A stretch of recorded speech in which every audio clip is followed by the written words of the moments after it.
Following the creation of a 3D printed gun by US student Cody Wilson, the news has been awash recently with stories of how soon anyone will be able to make their own plastic gun using in-home 3D printers. Regardless of obvious concerns over gun control, experts have warned these products could harm or even kill their users. To find out more about 3D printing, how it works and whether it could be used to create a working gun, we spoke to Jonathan Rowley, design director at London-based 3D printing firm Digits to Widgets. In order to print things on home printers, you need to put in all sorts of support structures and stuff, but I'm sure that you can do that with the files that have recently been in the news, because they're quite simple shapes. You could make those parts on a home printer for sure. You could probably put it together as described in the instructions. However, if you put a bullet in that and tried to fire it, you would blow your hand off.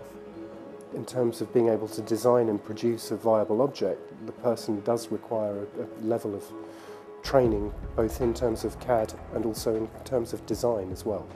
I mean, the other source of CAD files will be CAD libraries, whereby you can go onto a website, choose an object, pay for the file, and then download it, and then you have that, and then you can either print that yourself if you have a home printer, or send it to a bureau like ours. We run that through software that then checks that it's a whole, that it's a kind of entire and has its own integrity, it's not full of holes and gaps and things.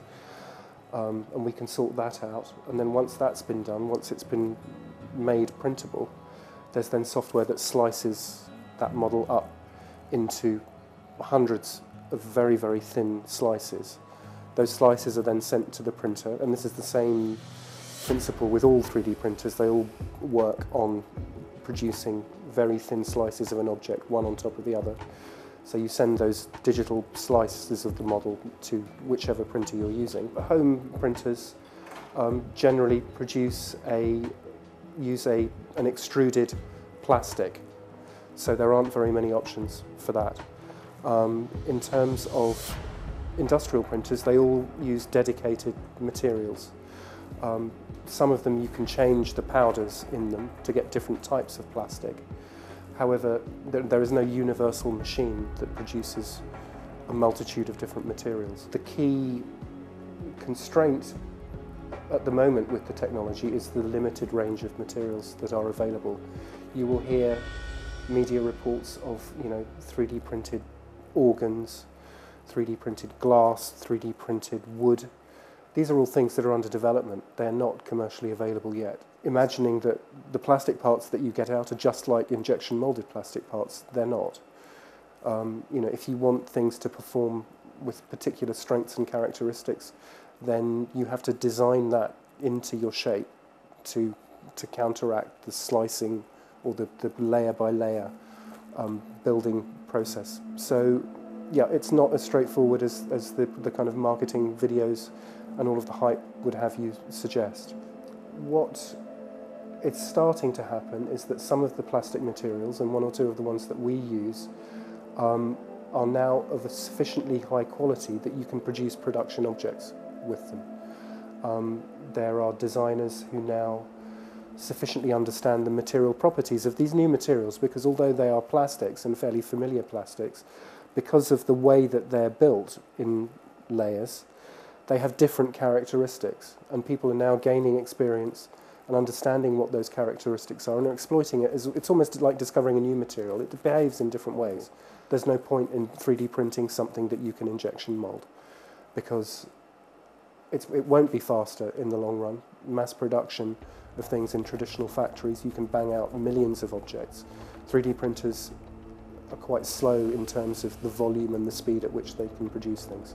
These are new machines that allow you to do amazing new things. It's just a new tool that becomes part of humanity's manufacturing range of tools.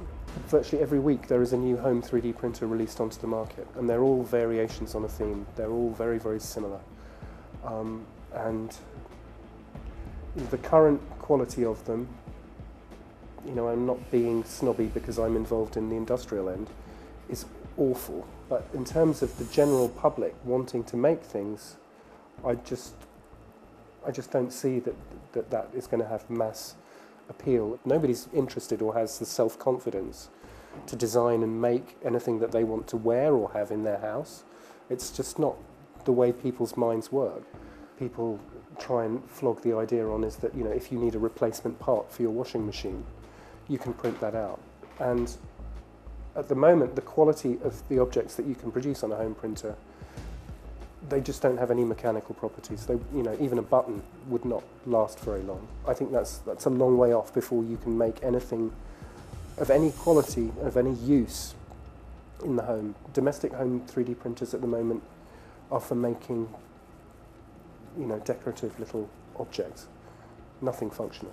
And a lot of people, you know, they turn away and think, oh God, this is all hype, this is rubbish, you know, uninteresting, and they leave it.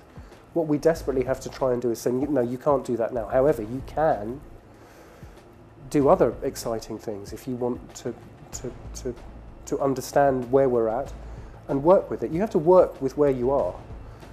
And you know, that's what is so irresponsible about the release of those files, is that we downloaded them ourselves in the office, and all of the files have got text files attached to them, which are instructions, which is kind of fit part A to part B to part C, etc.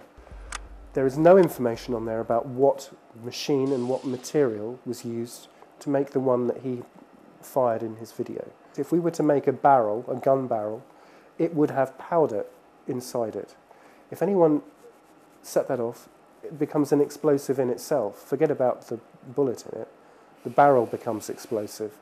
So it's extremely hazardous, and you know, they're non-viable. They are absolutely non-viable. Those little pop guns are not going to see off an army. They really are not. They are not tools for a militia. You know, he'd be better off with a bow and arrow than those things, because they're going to kill themselves before they kill anybody else.